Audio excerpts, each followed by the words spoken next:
Yo, what's up guys, my name is Severman and welcome back to another video on my channel. I haven't recorded one in a while now. The last one was the AE vlog. Hope you guys enjoyed this one. But today I will show you how I made my latest song called Cry For You, which dropped last Friday. If you don't know how the track sounds like, there you go.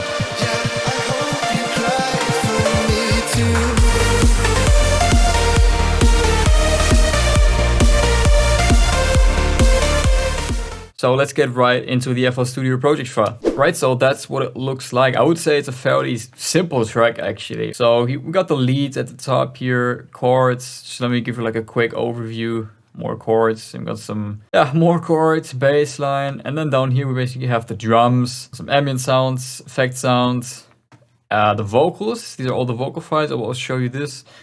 And then we got some more ambience and effect sounds. So I would say the project file is quite straightforward. So yeah, let's start with the breaks. So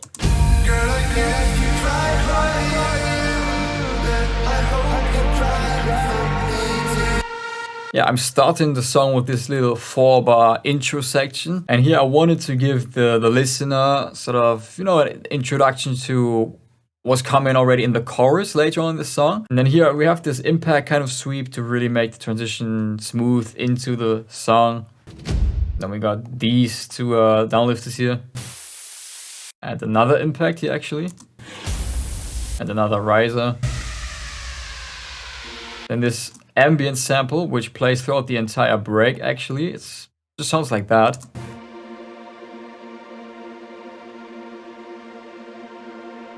Yeah, it's a sound just to fill up the background of the song. And we have this synth sweep, which basically plays every like 8 bars. This also helps to make all the transitions nice and smooth. I cared since the dawn of time. Oh, there's one thing that I have to make right. So yeah, let me show you what I have here. So I have this pad. These are also the break chords here if you want to check them out. They basically look like that. So yeah, the pad sounds like that with the chords.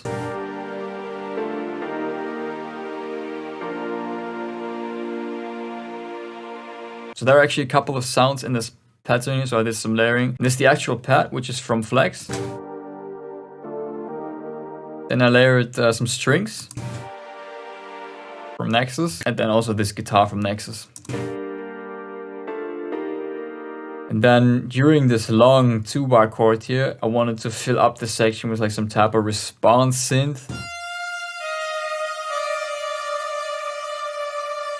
So that's synth from Flex as well. I also use this one in my track Stolen Moments, also in the background. Let me show you the break bass. So we basically have a nice warm Reese kind of bass that you have in a lot of EDM tracks.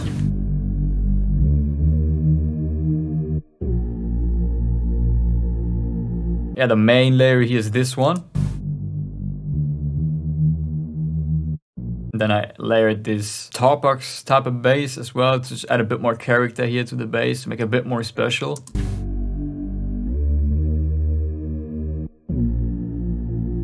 And notice how the bass here has no high end. This is just to make room for the vocals, because usually if you have vocals and you have too much high end in the other sounds, it gets a bit too messy. So in the break it makes sense to, get rid of the high end on the bass. These are already like the main elements here, the bass line, the pads and stuff, the background synth, and just layered a bunch of like ambient sounds. So I like to use this ambient sound, particular ambient sound in a lot of my songs.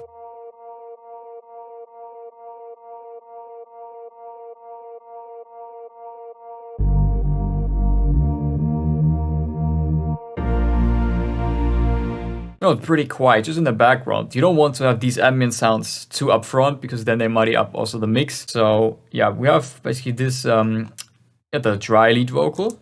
I cared since the dawn of time. Then we have a delay stem. I cared since the dawn of time. Oh. This one fills out really the gaps here between the words, which is really good. And we have a reverb close stem. So this one gives the vocal some, like a natural tone or room to it. I cared since the dawn of time. Then there's a second one, which is called far. So this is like a bigger type of reverb, which sounds almost like you're standing in a big venue or something. This one gives really all the depth to the vocal. Cared since the dawn of time. Oh. Yeah, and then the same pretty much for all the other parts of the vocals. So we have the dry, the delay, 2 reverb files, and then maybe have some like doubles here later on. Come alive. I have to dance in the night. So these are spread out, they're stereo. The dry vocals obviously in the center, because this needs to be the main focus on the break. So you want to have that center, and then you have some doubles on the sides. And then the same also in the chorus. So in the chorus, the doubles are playing throughout the entire chorus, basically. Girl, I used to cry for you, but I remember all the things you do. And with those doubles, the whole chorus just becomes much fatter. Then in the next 8 bars, one sound I added here is this guitar, and it sounds like that.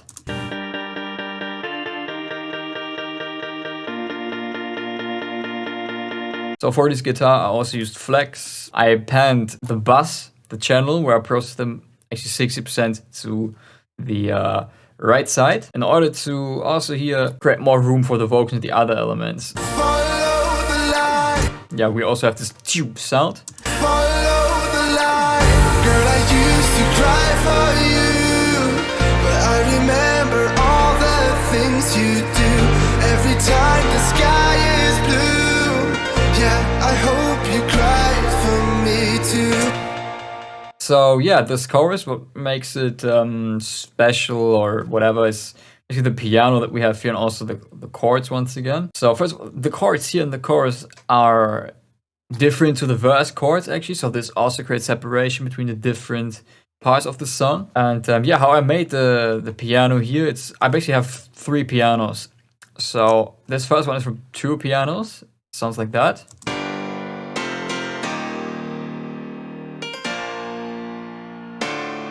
Sounds very open, kind of bright and aggressive. That was the vibe I went for here. Then I layered 2 more. This one is also from 2 pianos. Sounds like that. This one has a bit more body, and I process it differently, so it gives a bit more like bass body to the first one. And we have a 3rd piano. Yeah, this one is from Nexus. It's playing an octave higher. So again, all together, it sounds like that. And the thing was actually the first piano, this one is going to channel 2, and then the other 2 ones are going to channel 20. And the first piano was the one, it's the one that I also use on the drop of the track, but I didn't use the piano 2 and 3 on the drop of the track. So that's why they are basically only playing in the chorus, to just add more body, as I already said. And let's actually take a quick look at the processing for the piano, because it's probably quite interesting or whatever. So the first one is this EQ here. So here, as you can see, I basically rolled off the lows. Then I did increase the 130 Hz. I felt like that added a bit more warmth to this piano. Then I lowered the 376 Hz. This is usually the area that causes a muddy sound, so I reduced that a bit. Then we have OTT, and this one, I would like to use OTT, especially on pianos, because I feel like it makes them sound fatter and gives more punch or energy to the piano. Then we have a low and high cut here, just to define the range where we want to have it play in. The second or third EQ actually just really makes this piano in with the other sounds. You just have to like listen, play around with some of the bends to kind of find like the right EQing. The Transpire, this one is a transient shaper, so you can really make the sound more punchy. I have a stereo enhancer to spread this one out a bit. And then this is for the drop, and the low pass filter also for automation. So on these ones, I have some reverb to give some more room to the pianos and depth. Yeah, that's just some more EQing, boosting the highs a bit. The OTT here, like on the first piano. Transpire also like on the first piano. And a bit of compression here, because with the chords, dun, dun, dun, dun, like it doesn't stay on one volume. If you play one long chord, the piano will get pretty quiet after a few seconds. So with this compressor, I'm basically reducing the really loud peaks, and then I bring the whole volume up again. So I bring it more on like one even level to make the piano really nice and upfront in the mix. And then we just have an additional delay with some ping pong. Yeah, then again we have the bass line.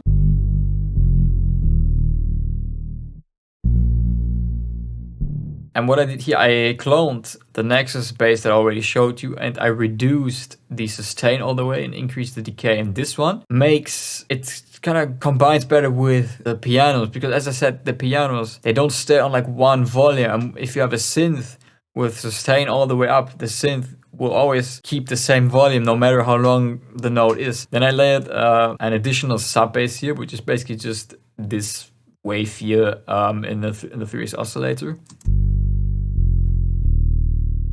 Then we got a couple of crash sounds, effect sounds, and this girl ambience voice. And I also layered a marimba. That's pretty much it, just the additional effect sounds I already showed you. Girl, I used to cry for you. Then let's check out the next 8 bars. For me too.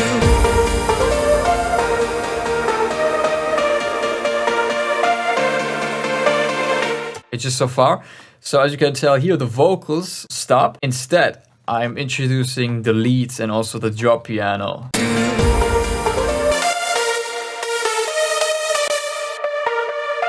Yeah, and the filter slowly opens up, and on the drop it's 100% open, of course. And then the same thing here with the piano. Although the piano actually doesn't have a filter.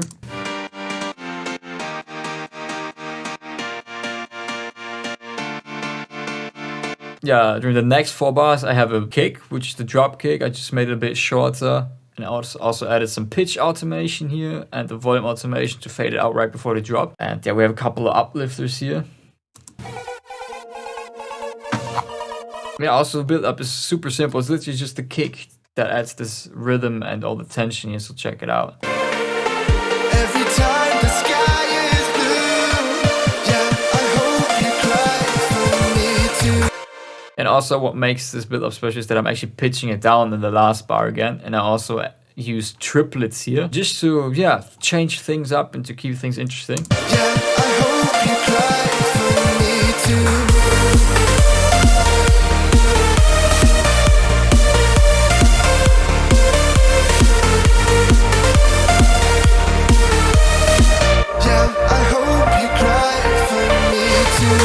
Alright, so let's check out the drop. So that's basically what the lead bass sounds like. And I used a couple of spiral layers here, so just real quick, let me show you the individual ones.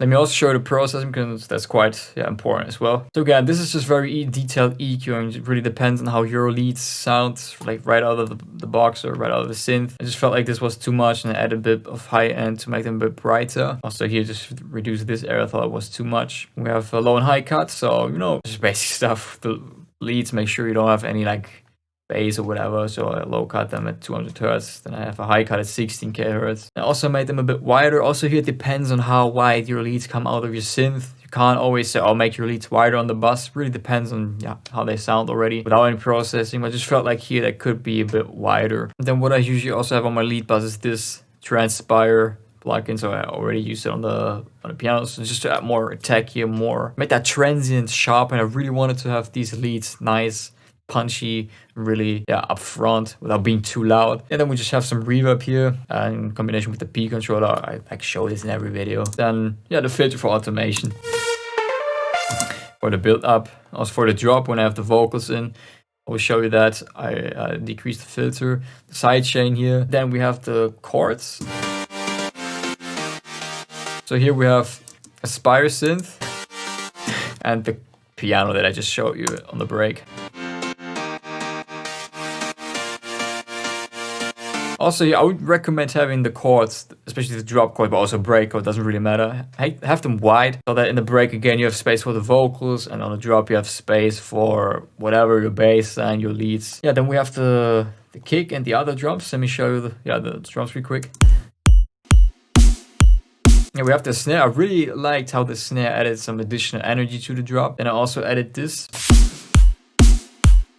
Then we have the downlifters. The downlifters are really important to add impact on the drop and to release all the high end. Then we have also these drums.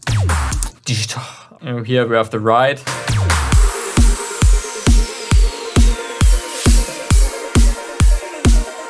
And some uplifters. Yeah, and this crash here.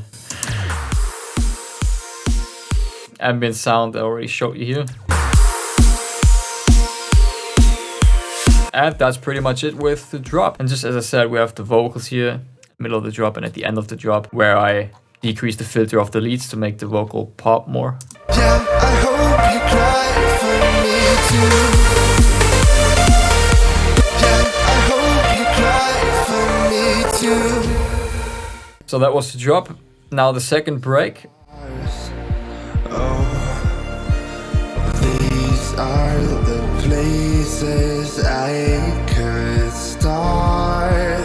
As you can tell, it's pretty similar to the first break. Only the difference is really we added this low pass filter to keep rhythm going.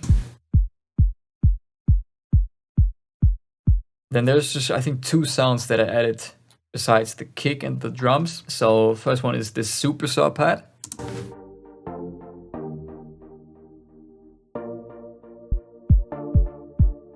And this just added something extra here. Then I also added, then 8 bars later, this sound.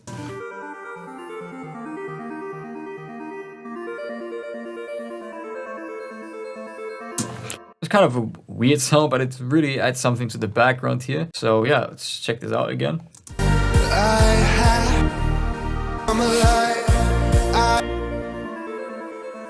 And also notice how I panned this, so it isn't stuck in the center or stuck on the side, but it actually pans to one side and pans back to the other. Chorus is literally the same as the first one. Only difference is I added this here reverse piano here to really also here have the transition smooth. Second chorus, I believe, is pretty much the same. Only thing here is what I did with the track was I actually skipped the second build up completely. So let me show you what I actually mean here. For me too. Yeah. Then what's actually different on the second drop, it's not exactly the same. If you pay attention to it, you will notice how I changed up the bass line and chords here. And I thought this really added that extra energy on the second drop. So the first drop, let's check it out again. And the second drop.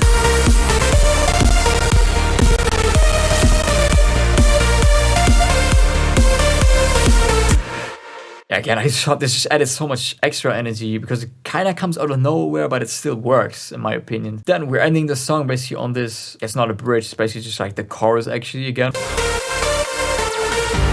I used to cry for you, but I remember all the things you do every time the sky is blue. Yeah, I hope you cry for me too. So yeah, all I'm doing here is I'm just fading out the volume of the bass line. So yeah, that's actually it. So I hope you guys enjoyed this walkthrough. I hope it gives you some good tips or whatever. If you liked the video, make sure to give it a thumbs up. Subscribe if you haven't already. And there will actually be a remix contest for this song. Just keep an eye out on my YouTube channel during the next few days. And I hope I'll see you guys in the next video. Bye bye.